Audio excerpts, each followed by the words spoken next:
ഇടയ്ക്കിടയ്ക്ക് കുറച്ചുകൊണ്ടിരിക്കാനായിട്ട് സിമ്പിളായിട്ടൊരു സ്നാക്ക് ഉണ്ടാക്കിയാലോ. ചീസ്ലിങ്സ് ആണ് ഇന്ന് ഉണ്ടാക്കാൻ പോകുന്നത്. വളരെ പെട്ടെന്ന് ഈസി ആയിട്ട് ഉണ്ടാക്കാൻ പറ്റും, നല്ല ടേസ്റ്റുമാണ്. നമ്മളിത് സാധാരണ പുറത്തുനിന്നല്ലേ വാങ്ങിക്കുന്നത്. നമുക്കിത് വീട്ടിലൊന്ന് ഉണ്ടാക്കി നോക്കിയാലോ. 1 കപ്പ് മൈദ ആണ് ഇതിന് വേണ്ടിയിട്ട് ഞാൻ എടുക്കുന്നത്. അതിലേക്ക് 2 ടേബിൾ സ്പൂൺ ബട്ടർ ഇട്ട് കൊടുക്കാം.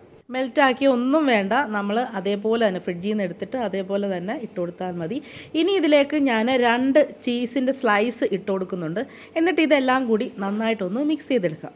ഒരുപാട് ഇൻഗ്രീഡിയൻസ് ഒന്നും ഇതിലില്ല. നമുക്കിപ്പോൾ ബട്ടർ ഇല്ല എന്നുണ്ടെങ്കിൽ ബട്ടർ വേണമെങ്കിൽ ഒഴിവാക്കാം, പക്ഷേ ബട്ടറും കൂടി ഇടുമ്പോഴത്തേനും നല്ലൊരു ടേസ്റ്റ് ആയിരിക്കും. അപ്പോൾ മൈദയും ചീസും ബട്ടറും എല്ലാം കൂടി നന്നായിട്ടൊന്ന് മിക്സ് ചെയ്തെടുക്കാം.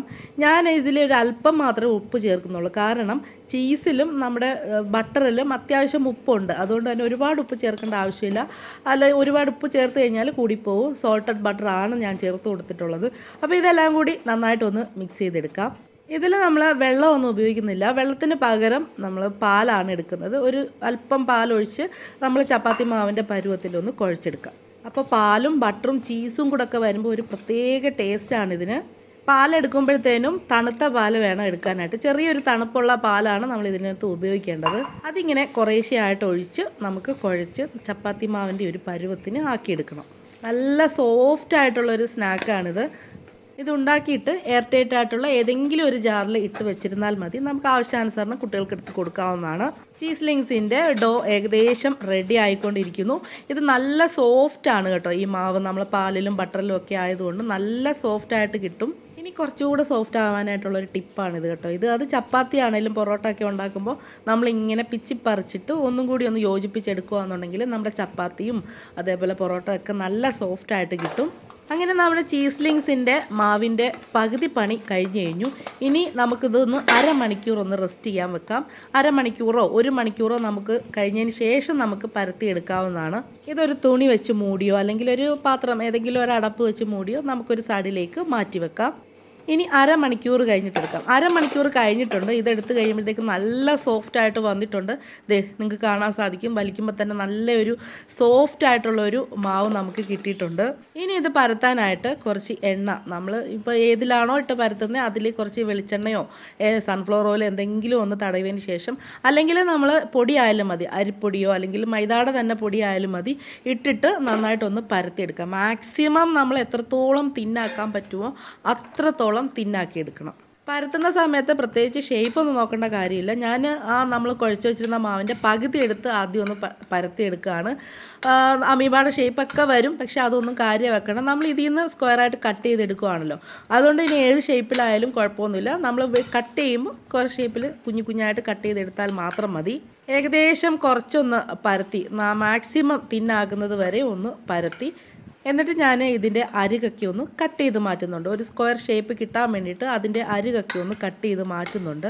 ഇനിയിപ്പോൾ കട്ട് ചെയ്ത് മാറ്റണമെന്നൊന്നുമില്ല, നമുക്കിപ്പോൾ സ്ക്വയർ തന്നെ വേണമെന്ന് നിർബന്ധമൊന്നുമില്ലല്ലോ. പിന്നെ ഒരു ഭംഗിക്ക് വേണ്ടിയിട്ട് സ്ക്വയറായിട്ട് ഇരിക്കട്ടെ എന്ന് വെച്ചിട്ടാണ്. അപ്പോൾ 4 സൈഡ്, 3 സൈഡാണെന്ന് തോന്നുന്നു, 3 സൈഡ് ഞാനൊന്ന് കട്ട് ചെയ്ത് മാറ്റി. എന്നിട്ട് ആ മാവ് നമ്മൾ പിന്നീട് വീണ്ടും പരത്തി ഇതേപോലെ എടുക്കുന്നുണ്ട്. അപ്പോൾ ഇത് 3 സൈഡും കട്ട് ചെയ്തതിന് ശേഷം, അതായത് സ്ക്വയർ കിട്ടുന്ന രീതിയിലൊന്ന് കട്ട് ചെയ്തതിന് ശേഷം ഇതൊന്നും കൂടി ഞാനൊന്ന് പരത്തി എടുക്കുന്നുണ്ട്. മാക്സിമം തിന്നാക്കി എടുക്കണമല്ലോ, അതിന് വേണ്ടിയിട്ടാണ് ഞാനിതൊന്നും കൂടി ഒന്ന് ജസ്റ്റ് ഒന്ന് പരത്തി എടുക്കാൻ പോവാണ്. കണ്ടോ, മാക്സിമം നമ്മൾ എത്രത്തോളം തിന്നാക്കാമോ അത്രത്തോളം തിന്നാക്കി എടുക്കണം. പിന്നെ ഒരു കാര്യം, അതിൽ സ്ലാബിലായാലും നമ്മൾ പരത്തുന്ന പലകയിലായാലും ഒട്ടിപ്പിടിച്ചങ്ങ് ഇരിക്കരുത്. ആ രീതിയിൽ വേണം പരത്തിയെടുക്കാനായിട്ട്. പൊടിയോ എണ്ണയോ നല്ല രീതിയിൽ തൂവിയിട്ട് വേണം ഇത് പരത്തിയെടുക്കാനായിട്ട്. എനിക്കാണെങ്കിലേ ചപ്പാത്തി പരത്തുമ്പോൾ ഇതേപോലൊരു പൈപ്പാണ് കേട്ടോ ഇഷ്ടം. ചപ്പാത്തി ആണെങ്കിലും ഇതേപോലെ എന്തെങ്കിലുമൊക്കെ പരത്താൻ ഉപയോഗിക്കുന്നത് ഞാൻ ഇതുപോലൊരു പൈപ്പാണ് എടുക്കുന്നത്. നമ്മൾ ചപ്പാത്തിയുടെ മറ്റേ പലകയുടെ കൂട്ടത്തിൽ കിട്ടുന്ന സാധനങ്ങളൊന്നും ഞാൻ ഉപയോഗിക്കത്തില്ല. ഇതാണ് എനിക്ക് കംഫർട്ടബിളായിട്ട് തോന്നിയിട്ടുള്ളത്. നിങ്ങൾക്ക് എങ്ങനെയാണ്, ഏതാണ് ഇഷ്ടമെന്നുള്ളതൊന്ന് കമൻറ്റ് ചെയ്തേക്കണേ.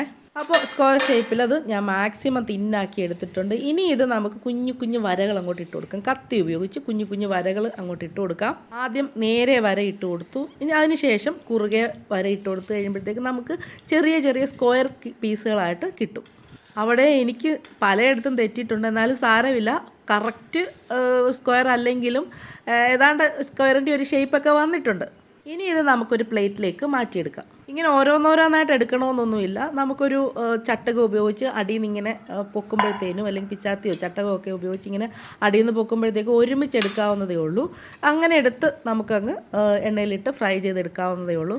അപ്പം ഓരോന്നോരോന്നായിട്ട് ഇപ്പം നിങ്ങളെ കാണിക്കാൻ എടുത്തെങ്കിലും കുറച്ച് കഴിഞ്ഞപ്പോൾ ഞാൻ ചട്ടകം ഉപയോഗിച്ച് ഒരുമിച്ച് അങ്ങ് എടുക്കുമായിരുന്നു.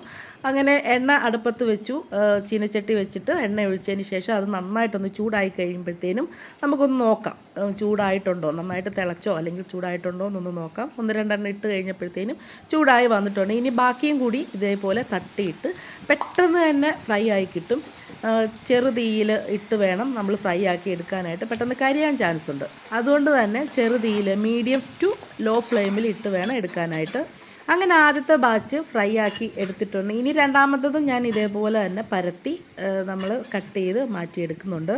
അങ്ങനെ അതേ ബാക്കി ഇരുന്ന മാവും കൂടി ഞാൻ പരത്തി സ്ക്വയർ ആക്കിയിട്ട് ഞാനൊന്ന് ഫ്രൈ ചെയ്തെടുക്കുകയാണ്. അങ്ങനെ നമ്മുടെ ചീസ്ലിങ്സ് ഇവിടെ റെഡി ആയിട്ടുണ്ട്.